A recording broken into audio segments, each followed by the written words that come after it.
The fire crackles like it knows secrets, loud ones. The kind you're not supposed to hear but desperately want to. You're gnawing on something vaguely rodent-shaped, possibly a rat, possibly a very unlucky squirrel, wrapped in a hide that smells like mildew, regret, and a mammoth's armpit. Across the dancing firelight, you spot him. Togo. He's squatting by the flames with the glee of someone who thinks fire might be alive and owes him money. He's grinning at absolutely no one, gently petting a round rock like it's a beloved house cat. It is, in fact, just a rock. He calls it Leaf. Swears it gets sad if left in the cold. He sees you, waves enthusiastically with both hands, knees wobbling like a fawn on its third espresso. You wave back. He erupts, giggles that take over his whole body. Wheezing, snorting, joy-drenched laughter that seems to bounce off the rocks and lodge itself in your ribs. You laugh too, not because it's funny, there was no joke, but because some primal part of you, the bit that remembers what laughter is for, just got slapped awake. And you're not alone.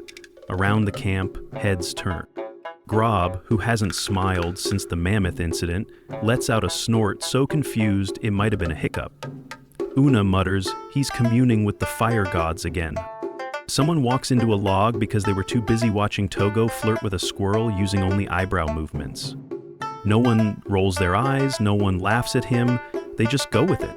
Because when someone like Togo is part of your tribe, you don't ignore it, you adapt, you figure it out.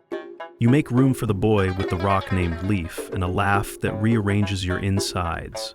It began, as all truly legendary disasters do, with yelling. The mother was yelling, the midwife was yelling louder, the fire was billowing smoke like it was auditioning for most dramatic element, and off in the distance wolves were howling, not out of hunger, but clearly because they didn't want to miss the finale. Meanwhile, the shaman was mid-beetle snort, head back, eyes crossed, halfway through whatever spiritual plane beetles unlocked, when someone shouted, "It's out!" Cue tribal-level chaos. A bowl went flying, someone dove to catch it and ended up smacking the midwife in the face. The birthing mat caught fire for approximately 3 seconds, which is 2.5 seconds longer than anyone was emotionally prepared for. Grob, ever helpful, grabbed what he thought was sand and tossed it into the flames. Except it wasn't sand. It was powdered blessing herbs. The fire was extinguished, but now the hut smelled like haunted toothpaste and fermented goat. And from this absolute pandemonium came Togo. Chubby cheeks, almond-shaped eyes, tongue sticking out like he'd taken one whiff of the place and gone, nope. He didn't cry, he just blinked slowly and stared directly at the midwife like, "We meet again, Janet." The birth circle froze. There was something off-screen about this one. The shaman squinted. "He has the face of the moon," he said reverently. The hunter chief grunted. "He looks like a thoughtful apricot."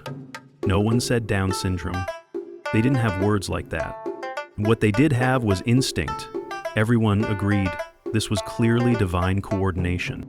They named him Togo, which, after some debate, was translated to "he who sees the sideways stuff," which made perfect sense. To no one, and also to everyone. Togo didn't walk so much as wobble with conviction.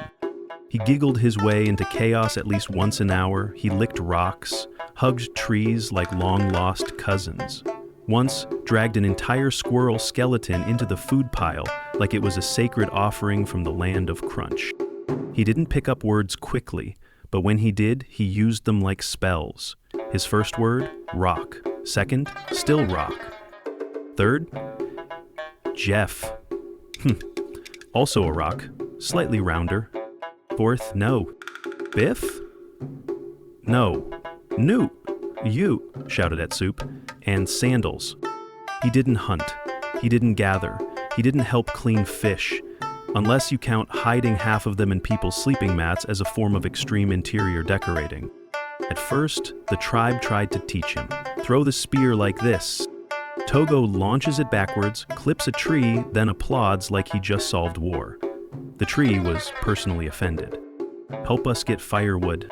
Togo collects mushrooms, gives each one a name, attempts to saute them in a broken shell.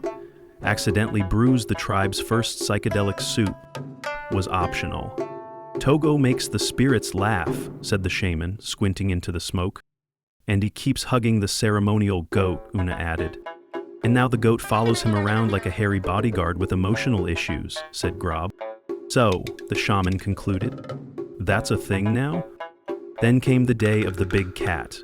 The tribe was mid-foraging, elbows deep in berry bushes and arguing over whether tubers counted as a real meal or just edible sadness, when something growled. It wasn't Grob, it wasn't a stomach, it was big. Fangs like overgrown knives, eyes full of malice, claws sharp enough to write mean letters. The kind of creature that makes the wind stop moving and the birds go dead silent out of sheer respect. A saber-toothed cat, terrible, slinking through the underbrush like a riddle made of muscle and doom. Everyone froze. Someone dropped a basket. Someone else immediately tripped over it. An elder tried to climb a tree and made it halfway up before gravity called in reinforcements. The shaman threw his arms out and shouted, "Become the earth," then flopped face first into the mud, like a man who meant it. Except Togo. He stepped forward. No hesitation, no panic. Just a cheerful little wobble toward the most dangerous predator the tribe had seen in a decade. The tribe. Togo Captain. The hunters tried to grab him. Too late. Togo held up Leaf, his favorite rock, like he was presenting a sacred dessert. "Nice," he said. The cat blinked, paused, tilted its giant whiskered head, as if it couldn't tell whether it had just been praised, insulted, or invited to brunch. Togo extended the rock with both hands, carefully, lovingly, like it was a peace offering, or an emotional support boulder. The cat sneezed. Loudly, once, then again, then one more time just for dramatic closure, and walked away. Once a year, the tribe held a midsummer ritual, a feast, a dance, a celebration of not being dead yet. Everyone danced, everyone tried to impress someone, everyone took it very seriously, except Togo. He spun in a circle, fell, got back up, made up a new step involving enthusiastic shoulder wiggles and stomping like he'd discovered rhythm by accident. The tribe tried to ignore it. Then a kid joined in, then another, then the grumpiest elder, then Grobe. Before long, everyone was doing the Togo. No one won the dance contest, but somehow, no one cared. He didn't draw maps. He tried once. It looked like a network of smiley faces connected by arrows with what might have been a flying turtle launching toward a heart. When asked what it was, he beamed and said, "Everyone's feelings." No one understood it.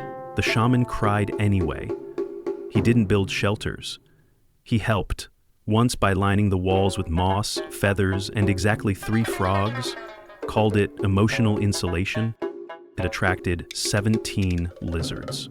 The tribe later referred to it as an important learning moment. But he mapped people, not where they walked, not what they did, but who they were underneath all the mammoth grease. He remembered whose brother hadn't made it through the cold season, and who still couldn't talk about it. He remembered who liked their meat burnt to ash, who couldn't sleep when the moon was too quiet, and who always said they were fine but curled up like sadness was wrapped around their ribs. He noticed that when Una got sad, she looked at the sky and sniffed twice, then denied it with aggressive root chewing. Togo didn't say anything, he just handed her a rock. It had a smile drawn on it in berry juice. It smelled faintly of fish. She kept it under her fur for months, whenever someone's soul felt a little... Togo answered with the same toolkit: presence, kindness, and sometimes a rock or a worm, or, disturbingly, a bat skull. No one knew why it worked, but it did. One grumpy hunter once received a leaf with a hole in it, instantly burst into tears, said it reminded him of childhood. Togo nodded seriously, then tried to eat the leaf. He didn't give speeches, no long talks, no "when I was your age" wisdom, no poetic metaphors about rivers or pain. His presence Togo would sit beside you, not too close, not too far, just near enough that you couldn't tell if he was going to hug you or drop a beetle in your lap. Sometimes both.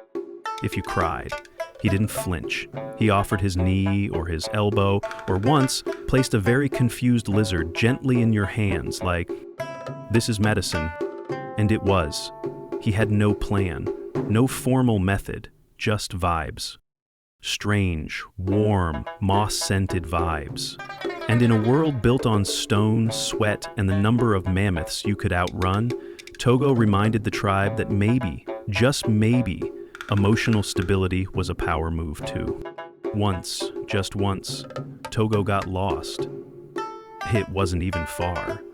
He'd wandered up to the ridge, followed a butterfly, tripped over a log, declared the log new best friend, and fell asleep spooning a turtle. He named the turtle Jeth too, no relation to the rock. But when the tribe noticed, panic. Grob ran 5 miles in a straight line, then realized he had no idea what he was actually looking for and just screamed, "Togo!" into the sky until a bird pooped on him. He took it as a sign. Of what? No one could say. The shaman screamed into the river, loudly, dramatically, with full body shaking and a handful of leaves he threw into the current like urgent prayers needing express delivery. Una swore she heard the earth weeping. Then she started weeping. Then she slapped a tree and shouted, "Don't lie to me!" The toddlers formed a search party. Their official plan was find him using hugs.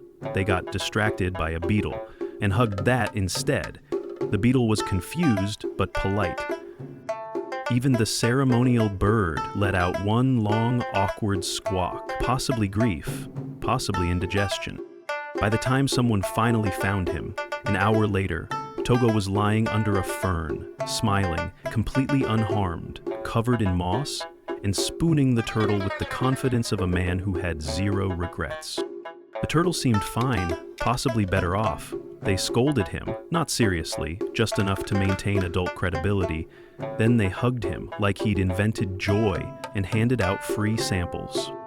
That night, no one slept until Togo was safely back in the middle of camp, snoring on a pile of warm furs with leaf in his hand, a smile on his face, and the ceremonial goat curled around his feet like a bodyguard with abandonment issues, which Grob claimed he saw a spirit hovering over Togo. The shaman nodded solemnly and said, that spirit was probably the turtle. Everyone agreed it had been a very emotional day. We have science now.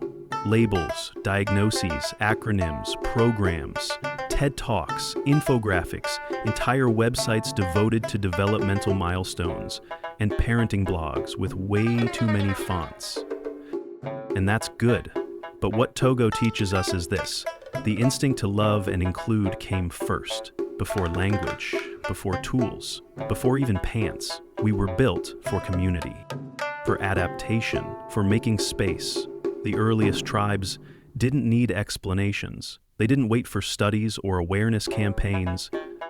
They didn't need PowerPoints or bullet points or peer-reviewed anything. They had a kid who handed them a rock and said, hope, and that was enough. They understood the value of presence, of joy, of the strange, beautiful rhythm someone like Togo brings into the world. They didn't call it inclusion, they just included. Because deep inside our brains, in that old lizard-shaped lump that remembers how to run from snakes and hoard berries, we carry the memory of people like him. People who didn't fit the mold, because the mold was still soft. People who reminded us that survival isn't just speed and spears. It's laughter, connection, noticing when someone's falling apart, and sitting down next to them with a rock and a smile. Yes, we have more tools now, more words, more systems, but let's not forget what we started with.